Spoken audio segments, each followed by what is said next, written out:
اهلا بنات، كي دايرين؟ بخير؟ لاباس عليكم؟ صحه؟ نتمنىكم تكونوا بخير وعلى خير وبصحه جيده. اكيد نتوما راكم هنا وراكم هنا اللي خدتكم عليا. المهم الناس جداد ما تنساوش تفعلوا الجرس طبعا، واكيد الا عجبكم المحتوى بغيتو تعاودوا تشوفوا لاشين ديالنا. والناس القدام كنقول لهم ما تنساوش لي واحد لايك ما تنساوش لي واحد لايك اللي خدتكم عليا. المهم بلاتي تشوفوني كندير بحال هكا. درت معكم واحد الوصفه دابا طبعا، واكيد ما غاديش تلاح شربتها غادي تشوفوا واحد الوصفه زوينه. المهم غنشارك معكم واحد الوصفه بالنسبه للناس الله ينجيكم اللي جاهم هذا الريح الخطير اللي جانا حنا كلنا، وبقات تيجرجر فيهم، وبقات فيهم واحد الحاجه هي الكحه. حنا تنقولوا الكحبه. الكحه بقات فيهم، ولات ديك التحرزيزه هنايا، ولا تيحنحنوا. المهم تيحرقهم يا اختي، يحرقهم حلقهم. عندهم مشكل هنا في الحلق ديالهم، فيهم الكحه بصفه عامه. الكحه الكبار الصغار، اي واحد الحامل ممكن دير هذه الوصفه اللي يعني هذه ممكن لاي واحد، حتى السكري ممكن لاي واحد يديرها. غديرها وغترحمي لي والديا عليها. علاش؟ انا بالصدفه باش عرفت هذا المكون. هو كان داك العطار اللي تنتعامل معاه راه يسمعني ويعرف الفيديو. فين ما تنمشي عنده تيقول لي ساميه انت فك الحساسيه، بالنسبه عاوتاني للضيقه وهذاك الشيء تيقول لي خذي ترطب لك الحلق ديالك غادا نغني. بالنسبه لهذا المكون تيديروا حتى المغنيين والمقرئين وكلشي، الناس اللي بغى يحسن الحلق ديالو ما يتضرش ليه دوك الاحبال الصوتيه. وفي نفس الوقت تيحيد الكحه بصفه عامه. الكحبه اللي تنقولوا حنا شباتي شادك خانقك عامره خاويه. بالنسبه للناس اللي تيدخنوا بزاف وعندهم واحد الكحبه تتخرشش، هذه راه ديرها في جيبك في العوض اللي غادي دير. الله يعفو على الجميع، ما يبقاوش بعدا يحيدوا الكارو دي احسن حاجه. المهم غادي ديرها الا تجيك ديك الكحبه. كاينه العامره، كاينه الخاويه، كاينه اللي بنادم ما تيتخرجش، كاينه اللي تيحنحن، كاين اللي غير تيدخل مثلا لدارو وتيتبدل عليه الجو، ولا تدخل لدارو ولا تلبس شي تريكو ولا تحل شي بلاكار ولا فحالي تتبقى تحنحن. عندها حساسيه من الخمله لا بوسيغ، من الخمله، من واحد الغبره كتكون رقيقه فيها واحد البكتيريا ولا المتعضي. المهم دخلنا في السيونس وليت ندير. المهم ما علينا، اللي فيه الكحه اللي جاو دوك العوارض الخطيرين ديال هذا الريح اللي كاين دابا وبقى فيه، بقات مجرجراه ديك الكحه، ديك التحرزيزه، ديك التحنحينه. اي واحد يديرها لك بالشتاء، الشي الرضيع ديريه ليه هذا المكون في الرضاعه. يعني ما تقولوش راه مقابله الغولد، راه تندير لكم كلشي راكم عارفين. المهم في كيفاش تنمشي عند العطار اللي تنتعامل معاه فاش نصايب الاعشاب واش ندير ليه يصايبوا لي وداكشي، تيقول لي ساميه خذي لك هاد الحبه، خذي لك هاد الحبه. ما عمرني انا ما رديت ليها البال. واحد النهار وانا نسولو قلت لي بغيت نعرف هذا شنو، شرح لي كيفاش وهذا. وفعلا ملي تيعطيني ديك الحبه والله القسم الصدر ديالي تنحس به خوا، تحنحينه ما تتبقاش فيا. انا مثلا بعدا مثلا المهم ما تبقاش يحرقني هنايا. وملي سولته قال لي خطير الكحه ما تيخليهاش، يعني اي واحد يقد يديرو.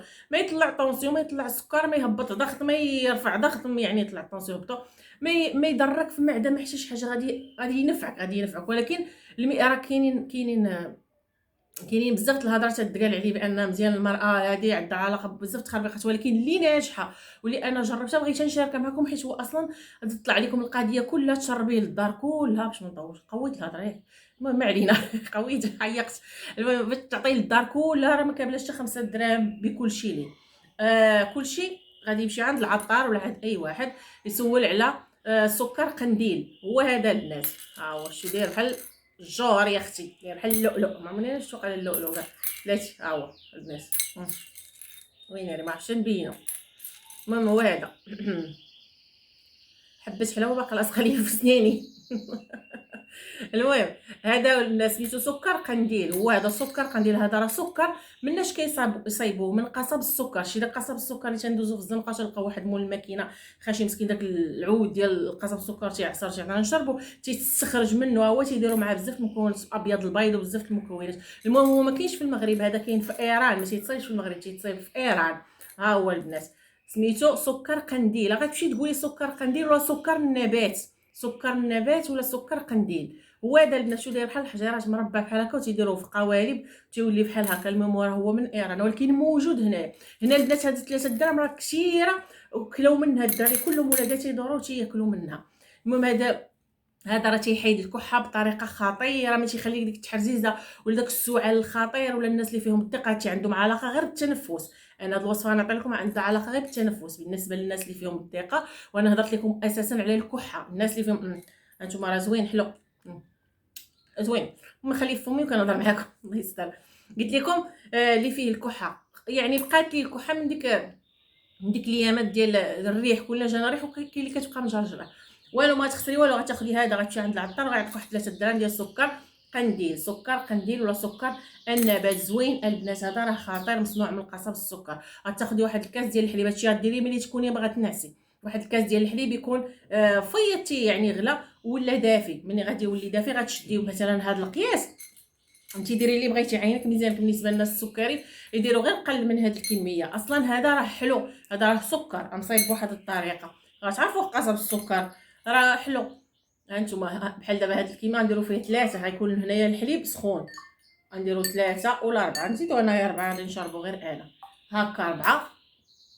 غيكون الحليب سخون وغادي نحركو بحال هكا. غيبقى حيت الا كان الحليب سخون هو غادي يذوب، الا كان الحليب سخون هو غادي يذوب. المهم غادي تشدي هاد الكاس ديال الحليب تحركيه غادي يذوب، غادي تقولي بسم الله وغادي تشربي صافي. هذا مكان، هذه هي الوصفه.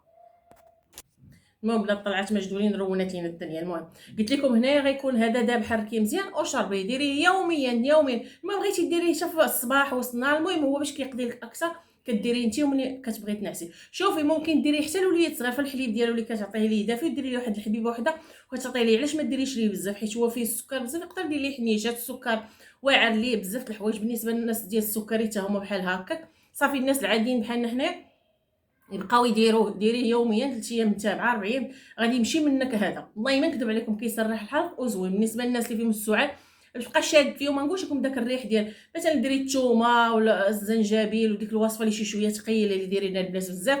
تحياتي لكاع البنات هذوك ناجحات، وهذوك كيجيك في الاول ديال الريح كديرهم. هذه دابا سهلت عليكم. كاينه اللي ما تبغيش، ما تقدرش تشرب البصله بزاف د الحوايج، عصير البصله راكم عارفين. هذا راه زوين البنات ديروه، والله ما تندموا عليه. غتقولوا لي ما وريتيش لينا مزيان. ها هو البنات شوف هانتوما كي داير، انا باقا دايره الاخر فمي. الشكل ديالو زوينه، شوفوا كي داير زوين والله. الا درا ديري بالنسبه للناس اللي تيدخنوا تجيهم ديك الكحبه، هذا خويا ولا اختي ولا المهم كحالت اختي كاع ولا الامون. المهم ديري في جيبك ولا في صاكك، ولا ديرو في جيبك ولا في صاكك، بقى تمص بحال هكا. حيت داك الكارو تيدير الكحبه بزاف، الكحه بزاف.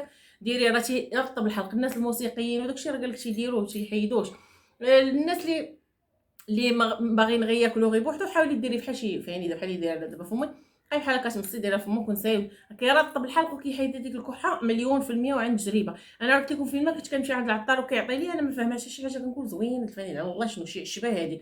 هو كان تيعطيه لي في واحد الساشي، تيجبدو من واحد الساشي وتيعطي لي. واحد النهار وانا نسولو ويقول لي كيدير فعلا داكشي اللي خديت من عنده وجربته عطاني نتيجه. اختكم راه عرفتوا انا راه مع الضيقه تنداوي كما شفتوا غير بالاعشاب طبيعيه. الحمد لله مابقيت تندير لا رابوز لا دواء لا حتى شي حاجه، ولكن الارهاق ممنوع، الارهاق ممنوع.